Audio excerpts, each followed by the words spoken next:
O envelope dourado chegou numa quinta-feira qualquer, deslizando pela fenda da porta como uma cobra silenciosa. 15 anos. 15 longos anos desde que ouvi a voz do meu filho pela última vez, quando ele me disse que eu era um constrangimento e que seria melhor para todos se eu desaparecesse da vida dele. 15 anos carregando essas palavras como pedras no peito, enquanto construía minha vida de novo, tijolo por tijolo, lágrima por lágrima. Meu nome é Lucilene, tenho 63 anos. E hoje sou dona de 3 empresas prósperas que valem mais de 5 milhões de reais. Mas naquele momento, com o convite nas mãos, eu era apenas uma mãe que havia sido rejeitada pelo próprio sangue. O papel caro tremia entre meus dedos enquanto lia. Ceia de Natal, Casa dos Ferreira, 24 de dezembro às 19 horas. Esperamos você, mãe. Esperamos você, mãe. Como se 15 anos de silêncio pudessem ser apagados com 2 palavras formais numa folha dourada. Como se eu fosse uma peça de mobília que eles decidissem tirar do depósito para decorar a festa. Minha primeira reação foi jogar aquilo no lixo e fingir que nunca chegou. Mas algo em mim, talvez a curiosidade, talvez a necessidade de fechar um ciclo, me fez guardar o convite na gaveta da cômoda. Durante dias, aquele papel me atormentou. Eu sabia que meu filho Pedro havia se casado com Amanda, uma moça de família abastada, e que tinham 2 filhos. Sabia através de conhecidos em comum, nunca porque ele me contou. Para Pedro, eu simplesmente não existia no mundo dele. Era como se ele tivesse nascido órfão, sem passado, sem raízes. E talvez fosse melhor assim, pensava ele. Mas eu existia. E durante todos esses anos, enquanto ele fingia que eu era um fantasma, eu me tornei alguém que ele jamais imaginaria. Alguém que ele teria orgulho de chamar de mãe, se não fosse tarde demais para reparar o que foi quebrado. O convite continuava na gaveta, me desafiando. A decisão veio numa manhã de dezembro, quando o sol entrava pela janela do meu escritório no centro empresarial mais caro da cidade. Eu estava revisando os relatórios financeiros das minhas empresas, quando meus olhos pousaram na foto emoldurada na mesa. Eu e Pedro, quando ele tinha 12 anos, sorrindo num parque de diversões. Naquela época, eu ainda acreditava que o amor de mãe seria suficiente para superar qualquer obstáculo. Que ingênua eu era. Pedro nasceu quando eu era muito jovem. Seu pai, um rapaz de 20 anos, abandonou-nos no primeiro sinal de responsabilidade, deixando-me sozinha com uma criança e uma 8ª série incompleta. Trabalhei como doméstica, faxineira, vendedora de rua, qualquer coisa que me permitisse alimentar meu menino e pagar um teto sobre nossas cabeças. Nossas roupas vinham de brechó, nossa comida da feira no finalzinho, quando os preços despencavam junto com a qualidade dos produtos. Mas eu tinha sonhos. Sonhava que Pedro estudaria, se formaria, teria a vida que eu nunca pude ter. Economizei centavo por centavo para pagar sua escola particular, seus materiais, seus uniformes. Ele era o menino mais bem vestido da turma, mesmo que eu tivesse que jantar apenas pão com margarina para que sobrasse dinheiro para suas necessidades. Pedro era inteligente, sempre foi. Tirava notas excelentes, falava bem, tinha boas maneiras. Eu o ensinei a ser educado, respeitoso, trabalhador. Mas conforme crescia, principalmente na adolescência, comecei a perceber que ele sentia vergonha de mim. Vergonha da nossa casa simples no subúrbio, das minhas roupas gastas, do meu português imperfeito, das minhas mãos calejadas de tanto trabalhar. Quando ele entrou na universidade com uma bolsa integral que eu o ajudei a conseguir estudando junto com ele para o vestibular, pensei que as coisas melhorariam, que ele entenderia o valor do sacrifício, do esforço, da dedicação. Mas foi exatamente o contrário. Quanto mais ele subia na vida, mais eu me tornava um peso em sua consciência. A gota d'água foi quando ele me apresentou Amanda. Amanda era tudo o que eu não era. Jovem, bem-educada, filha de empresários, com diploma universitário e fluência em 3 idiomas. Quando Pedro me levou para conhecê-la, eu me arrumei do melhor jeito que pude, comprei uma roupa nova e ensaiei mentalmente cada frase para não cometer gafes. Queria tanto que ela gostasse de mim, que me aceitasse como sogra, que visse além das aparências e reconhecesse o quanto eu amava meu filho. O encontro foi no restaurante mais caro que eu já havia pisado. Pedro me fez sentar numa mesa estratégica, longe das outras pessoas, como se quisesse minimizar qualquer constrangimento. Durante o jantar, Amanda foi educada, mas fria. Respondia minhas perguntas com monossílabos, sorria sem que o sorriso chegasse aos olhos, e eu podia sentir o julgamento em cada olhar que ela dirigia às minhas roupas, à minha maneira de falar, ao jeito desajeitado como eu segurava os talheres. Pedro, por sua vez, parecia tenso, como se estivesse num teste difícil e soubesse que estava reprovando. Ele corrigia minha gramática discretamente, mudava de assunto quando eu começava a contar histórias da nossa vida anterior e chegou ao ponto de fingir que eu não era sua mãe quando um colega da universidade passou por nossa mesa. Naquela noite, voltei para casa com o coração partido, mas ainda encontrei desculpas para ele. É jovem, pensava. Está nervoso, quer causar boa impressão. É normal. Mas as coisas só pioraram depois que eles se casaram. As visitas ficaram espaçadas, depois raras, depois inexistentes. Pedro parou de atender meus telefonemas, de responder minhas mensagens. Quando eu aparecia na casa dele, ele recebia com constrangimento visível, sempre inventando desculpas para encurtar minha visita. Amanda mal me cumprimentava, e eu podia ouvir os sussurros quando pensavam que eu não estava prestando atenção. "Sua mãe não se toca que não é bem-vinda?" Ouvi ela dizer uma vez. E a resposta dele: "Paciência, amor. Logo ela vai entender o recado." O recado chegou 3 meses depois, claro como cristal e cruel como uma facada. "Mãe, precisamos conversar." A voz do Pedro ao telefone estava diferente, mais grave, mais firme. Era uma terça-feira de março quando recebi aquela ligação que mudaria tudo entre nós para sempre. Ele pediu para nos encontrarmos num café neutro, longe da casa dele, longe da minha. Um local público onde as emoções pudessem ser controladas, onde os gritos não chamariam atenção. Cheguei antes dele, nervosa, esperando. Parte de mim ainda alimentava a esperança de que fosse algo positivo. Talvez ele quisesse me contar sobre uma promoção no trabalho ou sobre planos de me dar netos. Como eu era ingênua. Quando Pedro entrou no café, seu rosto estava sério, determinado. Sentou-se à minha frente, com a postura de quem viera cumprir uma missão desagradável, mas necessária. "Mãe, eu sei que isso vai ser difícil de ouvir, mas preciso ser honesto com você." Suas palavras saíam ensaiadas, como se ele tivesse praticado aquele discurso no espelho. "Amanda e eu estamos construindo nossa vida, nossa família, e nós achamos que seria melhor se você se afastasse um pouco. Afastasse um pouco. Como se eu fosse uma presença invasiva, um inconveniente que precisava ser administrado." Senti meu estômago revirar, mas mantive a compostura. "O que você quer dizer com isso, filho?" Ele suspirou, evitando meu olhar. "Mãe, você não entende. Nossos mundos são diferentes. Os amigos da Amanda, a família dela, meu trabalho. É tudo muito diferente do que você está acostumada. E quando você aparece, quando você fala, quando você..." Ele parou, procurando as palavras certas. "Quando você é você mesma, isso nos constrange. Constrange a todos." As palavras que saíam da boca dele eram como cortes profundos, deixando meu coração em pedaços. Mas o pior ainda estava por vir. Eu não nasci para ser filho de doméstica, mãe. Eu mereço mais do que isso, e agora que tenho mais, não posso carregar o passado como uma âncora. Ele finalmente me olhou nos olhos, e o que vi ali me gelou o sangue. Não era raiva, não era ódio, era desprezo, puro e simples desprezo. "Você entende, não entende? Seria melhor para todos se você desaparecesse da nossa vida." Desaparecesse da nossa vida. As palavras ecoaram no meu peito como um grito numa caverna vazia. Sentei ali, olhando para aquele homem que havia crescido no meu colo, que eu embalei quando estava doente, que beijei cada ferida, que consolei em cada pesadelo. E não reconheci nada dele em mim. Era como se estivesse olhando para um estranho que usava o rosto do meu filho. "Mãe, por favor, não torne isso mais difícil do que já é."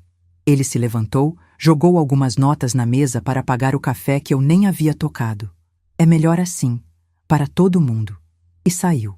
Simplesmente virou as costas e saiu, me deixando ali, com o coração despedaçado e uma certeza cristalina. Meu filho havia morrido para mim naquele momento.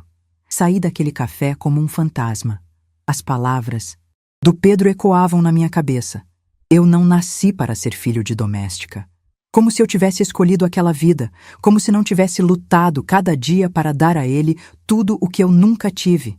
Como se o amor que dediquei a ele durante 25 anos fosse algo de menor valor, porque vinha de mãos calejadas e de um coração simples.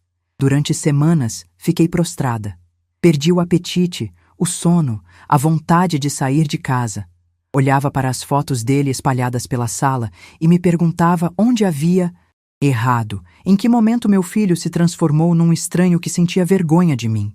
Cheguei a ligar para ele algumas vezes, mas sempre caía na caixa postal. Mandei mensagens que ficaram sem resposta. Era como se eu tivesse morrido para ele. Mas a dor, por mais profunda que seja, não mata.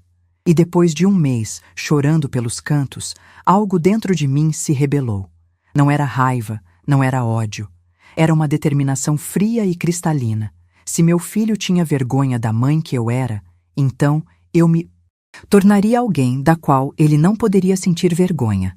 E se quando isso acontecesse ele quisesse voltar para a minha vida, talvez fosse tarde demais.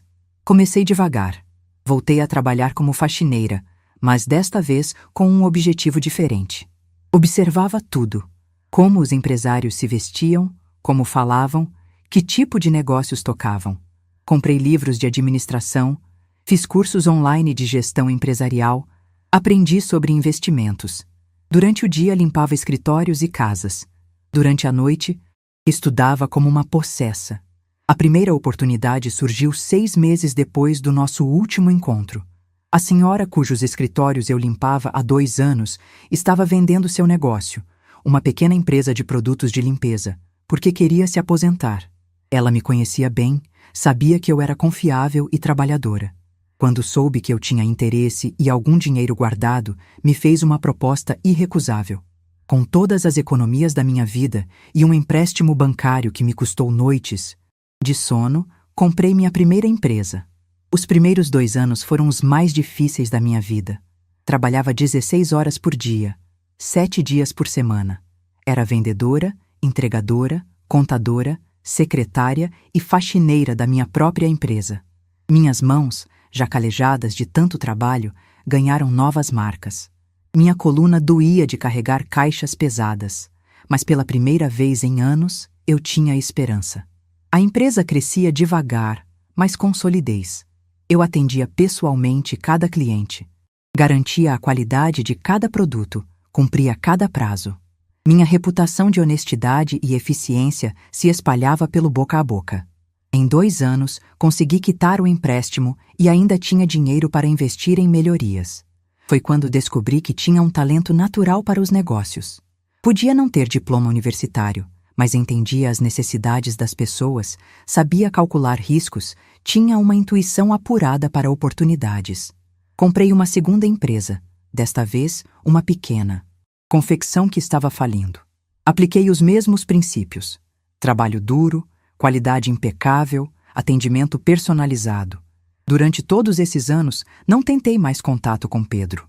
Era como se ele tivesse morrido para mim também. Mas eu sabia de sua vida através de conhecidos comuns.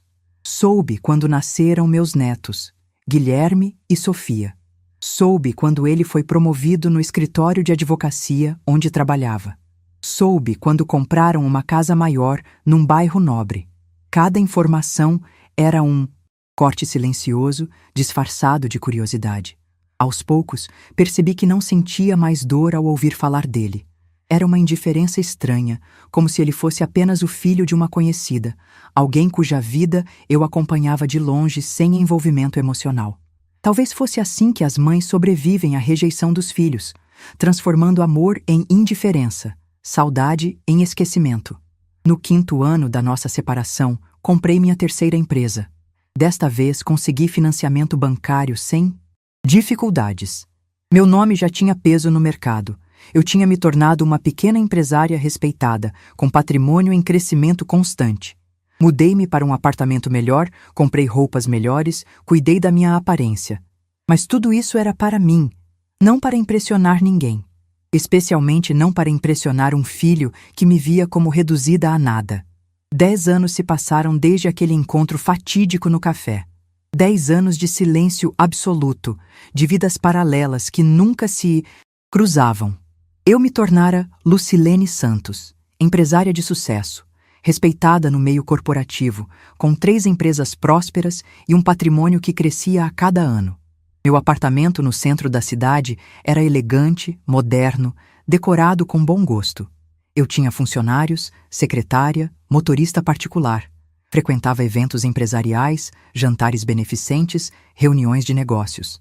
Aprendi a falar em público, a negociar contratos milionários, a vestir roupas caras com naturalidade.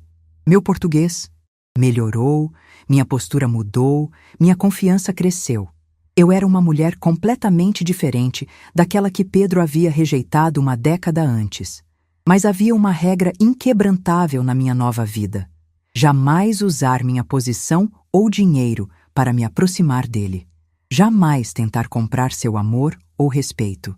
Se um dia ele quisesse me procurar, seria por sua própria vontade, não porque descobrira que eu tinha dinheiro. Eu mantinha minha transformação em segredo absoluto. Por isso, quando pessoas conhecidas comentavam sobre a vida do meu filho, eu apenas ouvia em silêncio. Soube que ele ainda trabalhava no mesmo escritório de advocacia, que nunca havia crescido profissionalmente como esperava. Soube que Amanda reclamava do salário dele, que viviam apertados financeiramente apesar das aparências. Soube que os filhos estudavam em escolas públicas porque não conseguiam pagar uma particular. Uma ironia amarga. Enquanto eu enriquecia em silêncio, meu filho, que tanto desprezava a pobreza, lutava contra dificuldades financeiras. Mas não senti prazer nisso. Senti apenas uma tristeza distante, como quem observa a vida de estranhos através de uma janela. Em dezembro do ano passado, 15 anos após nossa separação, decidi fazer algo que vinha adiando há muito tempo. Contratei um detetive particular para saber exatamente como estava a vida do Pedro. Não para interferir, mas para finalmente fechar aquele capítulo de vez. Queria saber se ele era feliz, se havia se tornado o homem que sonhava ser, se valera a pena me descartar no processo. O relatório chegou numa segunda-feira fria, e o que li ali mudou tudo novamente. O relatório do detetive pintava um quadro desolador. Pedro vivia uma vida medíocre disfarçada de sucesso. O escritório onde trabalhava estava à beira da falência. Ele não recebia salário há 3 meses. Sobrevivia de trabalhos freelance mal remunerados. A casa no bairro Nobre estava hipotecada, as prestações atrasadas. Amanda havia desenvolvido depressão após descobrir várias traições do marido e estava medicada há 2 anos. Os filhos, Guilherme de 14 anos e Sofia de 12, sofriam bullying na escola pública porque os colegas sabiam que haviam sido expulsos da escola particular por falta de pagamento. O menino repetira o ano por depressão, a menina desenvolverá problemas alimentares. Amanda culpava Pedro por todas as dificuldades e ele culpava a vida por não ter lhe dado as oportunidades que acreditava merecer. Mas a parte mais reveladora do relatório eram as informações sobre o relacionamento do Pedro com os sogros. Os pais da Amanda nunca o aceitaram completamente. Para eles, ele era apenas o genro sem família, um advogado medíocre que não conseguira dar à filha o padrão de vida ao qual ela estava acostumada. Em reuniões familiares, Pedro era tratado com educada indiferença, como alguém que estava ali por obrigação. Descobri também que Pedro inventara uma versão conveniente da nossa história. Ele contava que eu havia sido uma mãe ausente, que o abandonara quando criança para viver com outros homens, que nunca se importara com ele. Nas poucas vezes que alguém perguntara por que eu não participava da vida dele, Pedro suspirava dramaticamente e dizia: "Minha mãe nunca foi uma mãe de verdade." A ironia era gritante.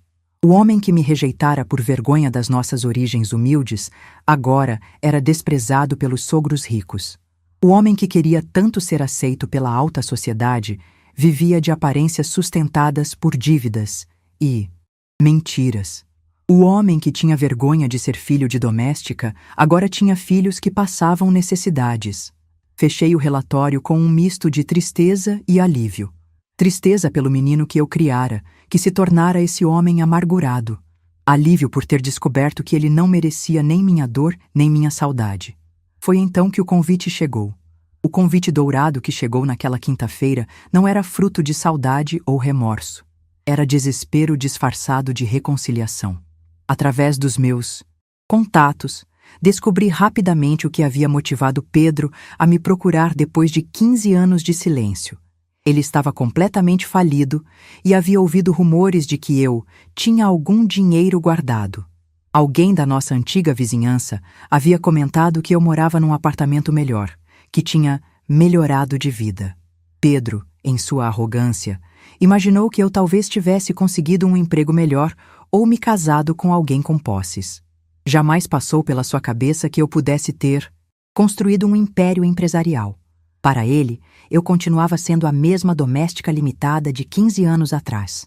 O plano dele era simples e patético: me convidar para a ceia de Natal, fazer as pazes superficialmente e depois pedir dinheiro emprestado para salvar sua situação financeira.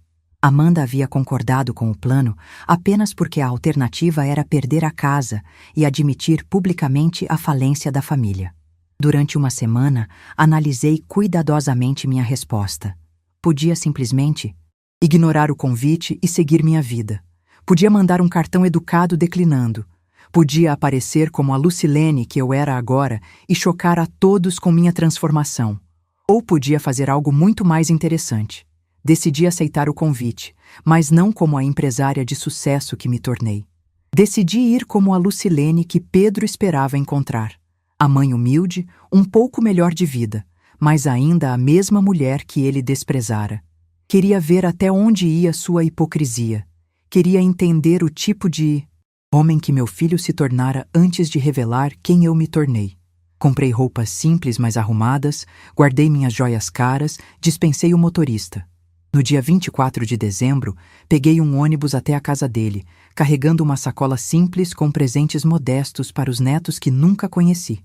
Por fora, eu era a Lucilene de 15 anos atrás.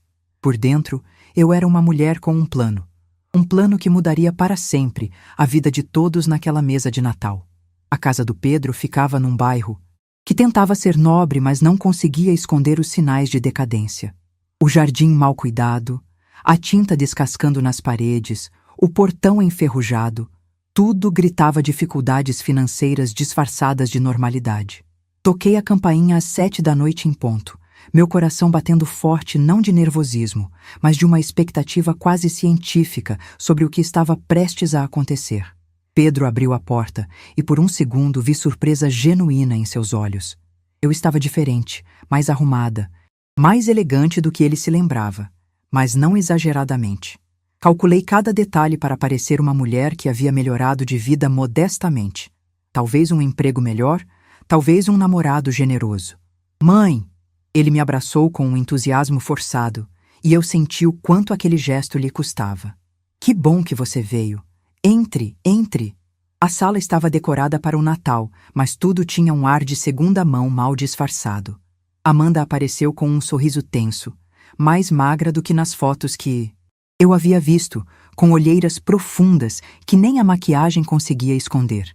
Os filhos, Guilherme e Sofia, me observavam com curiosidade misturada com constrangimento.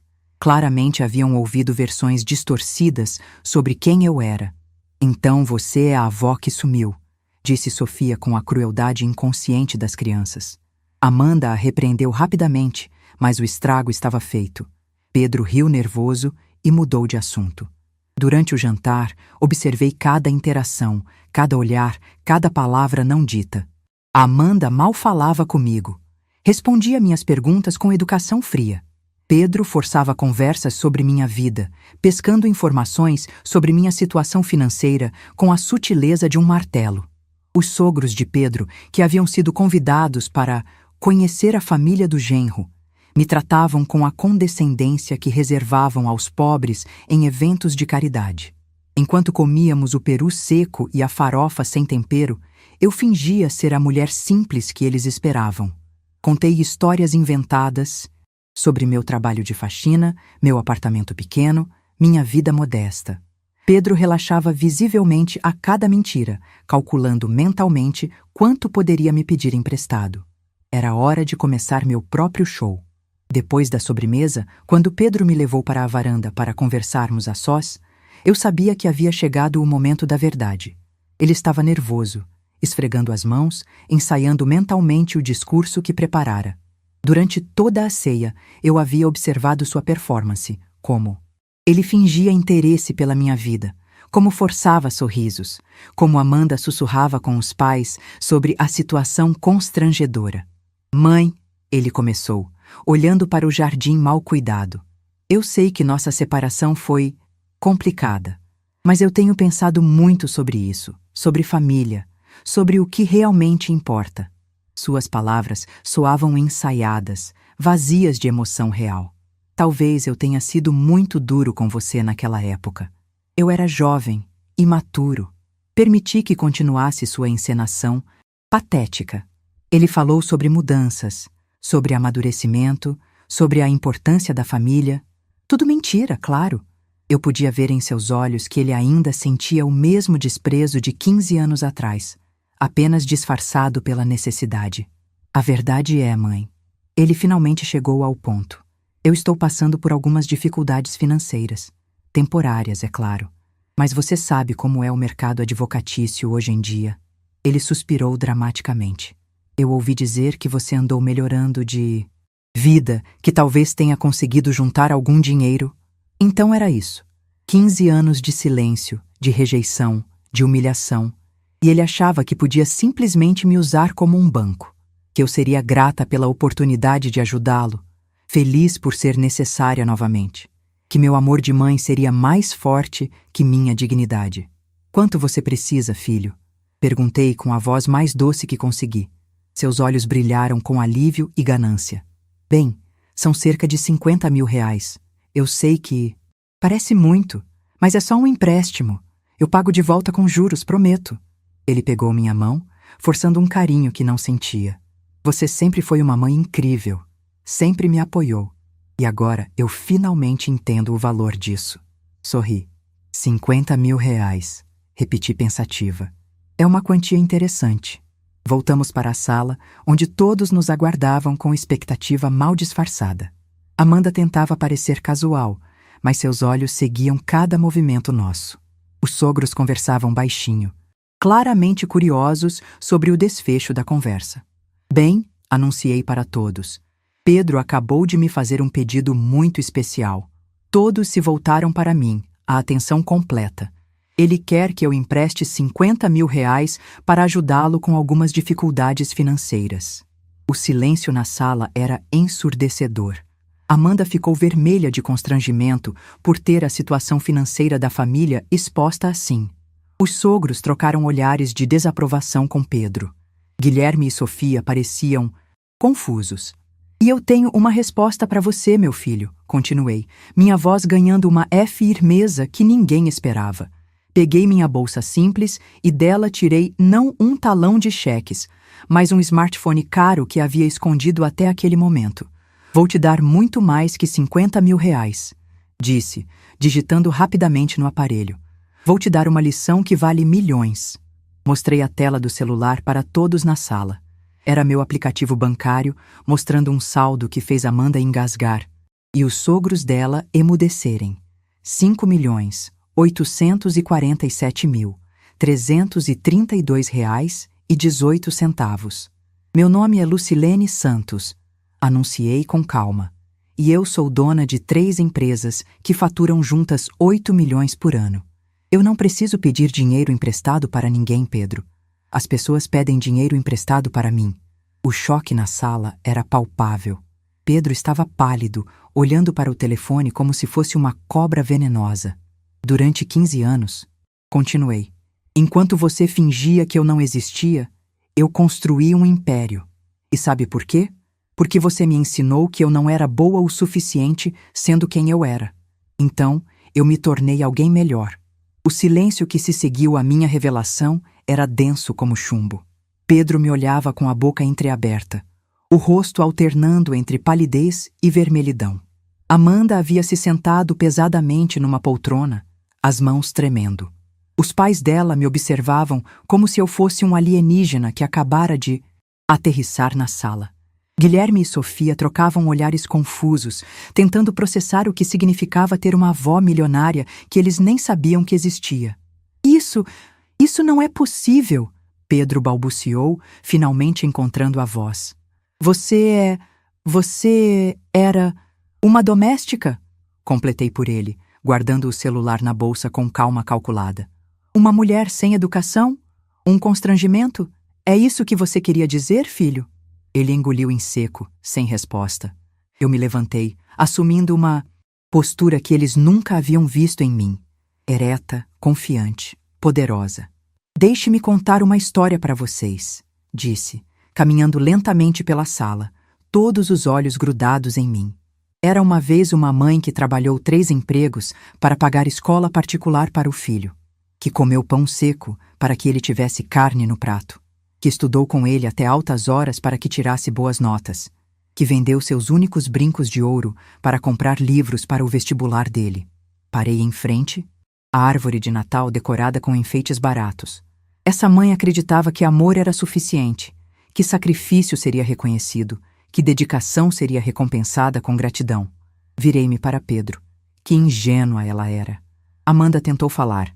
Lucilene, eu acho que existe um mal-entendido. Não existe mal-entendido algum, cortei, minha voz ganhando uma dureza que fez todos recuarem. Existe uma verdade que vocês preferiram ignorar. Pedro não apenas me rejeitou, ele inventou uma história sobre mim. Contou para vocês que eu era uma mãe ausente, que o abandonei, que nunca me importei com ele. O rosto de Amanda empalideceu ainda mais. O olhar que lançou a Pedro não era de surpresa, mas de quem já estava por dentro de tudo. Mas a verdade, continuei, é que eu dediquei anos da minha vida a criar um homem que teve vergonha de suas origens. Um homem que preferiu inventar que era órfão a admitir que tinha uma mãe trabalhadora. Peguei uma foto da estante. Pedro formando na faculdade. Vocês sabem quem pagou essa formatura? Quem trabalhou de madrugada limpando escritórios para que ele pudesse se formar sem dívidas? O silêncio era ensurdecedor. Depois que ele me descartou como lixo, minha voz ficou mais suave, mais perigosa.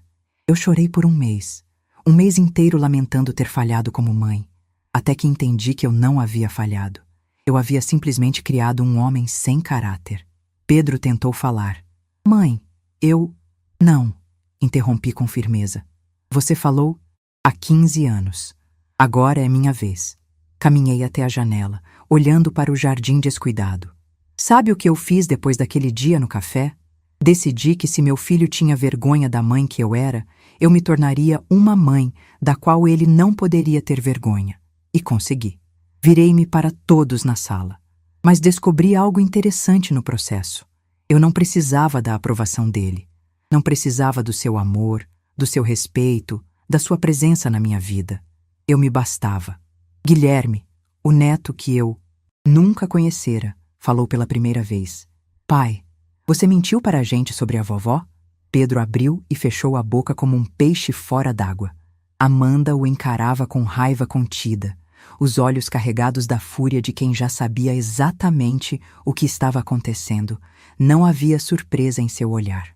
Durante 15 anos, continuei, vocês viveram suas vidas como se eu não existisse. Pedro construiu uma identidade baseada em mentiras sobre seu passado. Amanda casou-se com um homem que não tinha coragem de assumir suas origens. E vocês dois criaram filhos acreditando que família é algo descartável. Peguei minha bolsa, preparando-me para sair. Mas hoje eu vim aqui para encerrar um ciclo. Não vim para me vingar, nem para humilhá-los. Vim para me libertar de vocês definitivamente. Mãe, espera. Pedro se levantou desesperado. Eu sei que cometi erros, mas podemos conversar, podemos... Conversar? Ri, um som sem humor algum. Você quer conversar agora que descobriu que eu tenho dinheiro? Que... interessante. Há uma hora você nem conseguia me olhar nos olhos direito. Amanda finalmente explodiu. Pedro, você nunca foi homem o bastante para colocar sua mãe no lugar dela. Todos esses anos eu pedi que você a mantivesse distante, que não deixasse ela se meter na nossa vida, mas nem isso você conseguiu fazer direito. Amanda, por favor, eu fiz o que pude, fez o que pôde. Agora, no meio da falência, você corre para ela como se fosse a salvação. Você não percebe, Pedro? Você me nos expôs, porque nunca teve coragem de cortar esse cordão umbilical sufocante. Observei a discussão que se iniciava entre eles com uma satisfação fria. Os sogros de Pedro sussurravam entre si, claramente reavaliando tudo o que sabiam sobre o genro. As crianças pareciam perdidas, tentando entender como o mundo delas havia desmoronado em poucos minutos. Sabe o que é mais engraçado? Perguntei, interrompendo a briga do casal. Vocês estão falidos, perdendo a casa, devendo para todo mundo, as crianças sofrendo na escola. E durante todo esse tempo tinham uma família que poderia ter ajudado, mas escolheram o orgulho, a mentira, a rejeição. Caminhei até a porta. Pedro, você disse que não nasceu para ser filho de doméstica. Pois bem, agora você não é mais filho de doméstica. Você é filho de ninguém. Mãe, por favor, meu nome é Lucilene Santos, disse, abrindo a porta. E vocês são estranhos que cometeram o erro de me convidar para jantar. Parei na soleira, olhando pela última vez para aquela família destruída. Guilherme, Sofia, me dirigi aos meus netos. Lembrem-se desta noite. Lembrem-se de que escolhas têm consequências, de que família não é algo que se descarta, de que orgulho mal colocado pode custar uma vida inteira. Saí daquela casa sabendo que nunca mais voltaria, que nunca mais aquelas pessoas fariam parte da minha história. Na calçada, respirei fundo o ar frio de dezembro e sorri. Pela primeira vez em 15 anos, eu era completamente livre. No ônibus de volta para casa, olhei pela janela as luzes de Natal espalhadas pela cidade. Amanhã seria um novo dia, e eu tinha uma vida plena me esperando. Uma vida que construí com minhas próprias mãos, sem pedir permissão a ninguém para existir. Pedro escolheu ter vergonha de mim, mas eu escolhi ter orgulho de mim mesma. E no final, essa foi a diferença entre nós.